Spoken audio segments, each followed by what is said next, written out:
Hey everybody, welcome back to the channel. Today we're going to talk about the Ram 1500. There's been a lot of speculation going on about, what's happening with the Ram brand in 2026. So we know that the Hemi's coming back for sure, and that, Tim Kuniskis has not been quiet about how he wants to make a lineup of sub $50,000 pickups.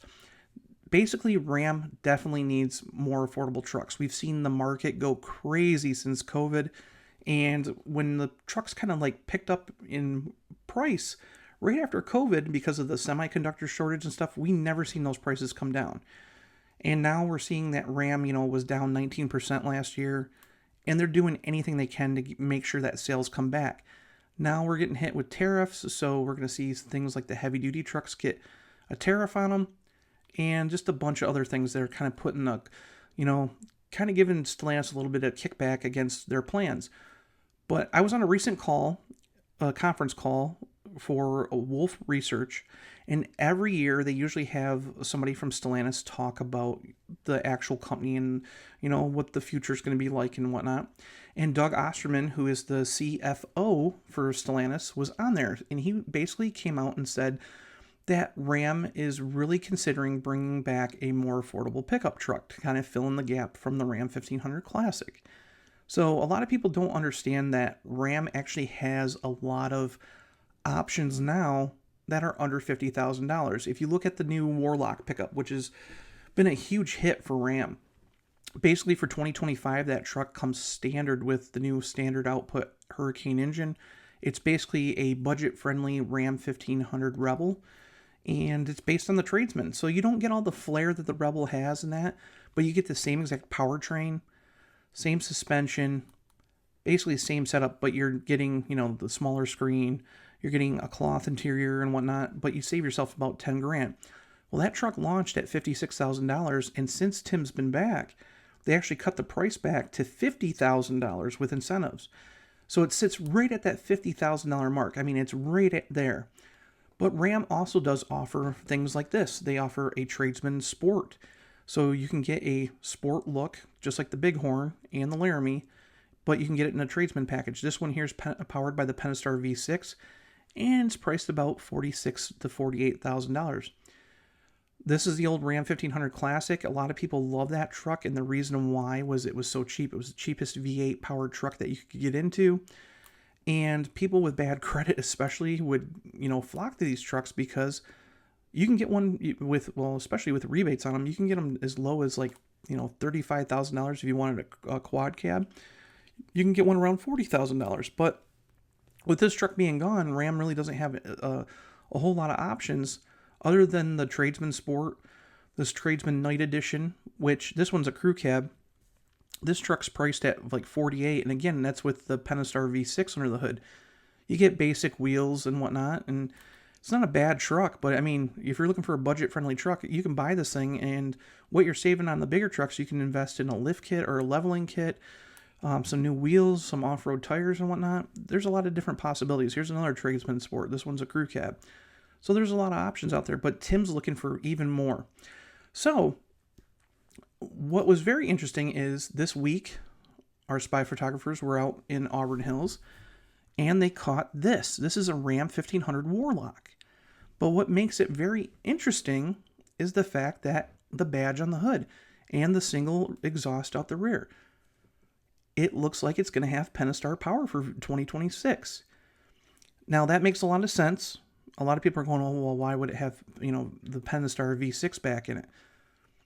If you have the truck priced at 50 grand and you're looking for sub $50,000 trucks, the Pentastar V6, if you look at the basic Tradesman, not the Warlock, because you can't get the Pentastar in the Warlock, but if you look at the Tradesman, if you get the standard Tradesman, you get obviously the 3.6 liter Pentastar V6 with the eTorque system.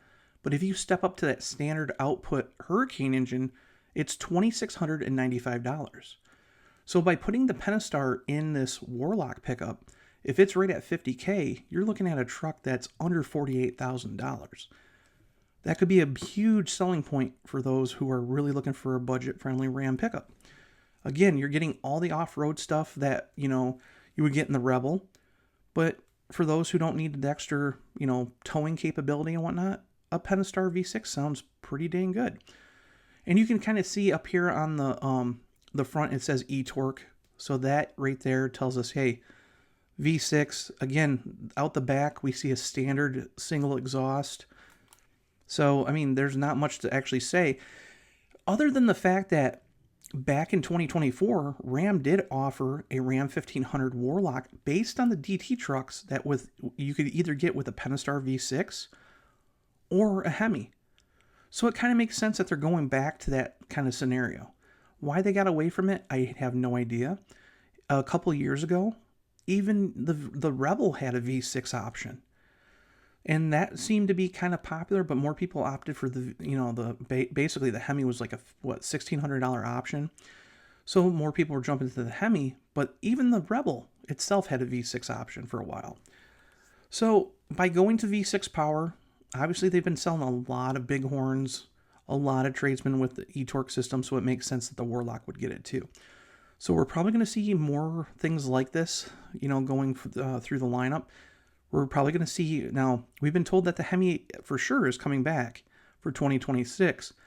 But the very interesting thing is we're only hearing that it's going to hit tradesman models and Bighorn models. So we haven't heard anything about Laramie, we haven't heard anything about Limiteds, and we haven't heard anything about Tungstens. Even Rebels, to be exact, because we're sure that Ram doesn't want to put the Hemi above the Hurricane engines. The Hurricane engines make way more power, they cost more, and I'm sure that they don't want to take and have the Hemi just overshadow that because people are going to buy it because it's a Hemi. So we don't know for sure if it's going to be expanded in the lineup, but we know at launch, at least for the 2026 model year, it will be only available in tradesman and Bighorn models. That's what we've heard. So there's a lot of stuff going on at Ram. We're going to see a lot of different price kind of changes and stuff like that going forward because they really want to make up that 19%, basic loss in sales from last year. So you got to remember, a couple years ago, it wasn't even that long ago, I think it was 3 years ago, Ram was the second biggest truck maker in the U.S. They surpassed Chevrolet, and they were still way behind Ford, but they surpassed Chevrolet, and that was huge, huge news. And there was a lot of talk about maybe Ram giving some, competition to Ford. However, sales have just completely dropped off, and it's not even close. You're looking at almost, compared to how it was, probably like a 40% loss just in a couple of years. So they're really going to have to do something, and Tim Kuniskis is really trying to bring out more budget-friendly trucks because of how the interest rates and stuff are now. We're seeing some kind of change in interest rates, but we're also seeing vehicles that are going to be hit with tariffs. So basically, we don't know if Stellantis is going to kind of spread the basically the tariff cost across all their vehicles, which seems likely. So that way the Canadian vehicles coming in and the Mexican vehicles coming in don't get hit as hard. So any little bit helps. So it's going to be very interesting to see how all this stuff kind of plays out in the next few months. Canada's going through a huge change right now. We're seeing that, they're going through an election. Their election gets, what is it? It ends on April 28th. So hopefully by the 29th, we'll know what direction they're going in and if we're going to still continue to see tariffs. But it looks like Ram is getting ready to launch even more budget-friendly trucks going into 2026, whether it be a Hemi-powered truck or a Pentastar V6 option. So other than that, if you're looking for more Ram 1500 news, make sure to go over to our website, 5thgenrams.com or moparinsiders.com. And if you like this video, hit like, hit subscribe, and I'll see you in the next one.